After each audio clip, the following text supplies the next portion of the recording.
ನಮಸ್ಕಾರ ರೈತ ಬಾಂಧವರೇ. ಇವತ್ತು ಸ್ವಲ್ಪ ಎಲ್ಲ ಡ್ರಿಪ್ ಇತ್ತು. ಈ ನೇರಳೆ ಗಿಡ ಮತ್ತು ಬೆಟ್ಟದ ನಲ್ಲಿ ಗಿಡ, ಈ ಥರ ಗಿಡಕ್ಕೆಲ್ಲ ಡ್ರಿಪ್ ಹಾಕಿದ್ವಿ.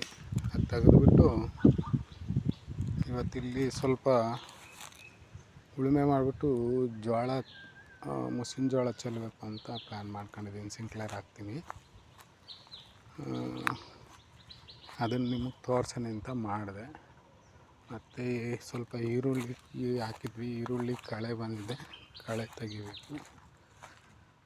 ಈರುಳ್ಳಿ ಫ್ರೆಂಡ್ಸ್, ನೀವು ಯಾರಾದರೂ ಈರುಳ್ಳಿ ಹಾಕಿದರೆ ಯಾವ ಥರ ಇದು ಕಳೆ ಇದು ಮಾಡೋದು ಅದೆಲ್ಲ ನೋಡಿ.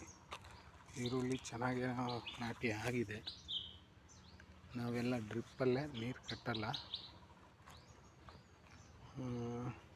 ಈ ಕಳೆ ತೆಗೆದ್ಮೇಲೆ ಒಂದು ವಿಡಿಯೋ ಹಾಕ್ತೀನಿ. ಮತ್ತು ಇವತ್ತು ಸ್ವಲ್ಪ ಟೊಮೊಟೊ ಪೈರು ನಾಟಿ ಮಾಡ್ತೀವಿ, ಅದು ಆಮೇಲೆ ಇನ್ನೊಂದು ವಿಡಿಯೋದಲ್ಲಿ ಹಾಕ್ತೀನಿ. Thank you friends.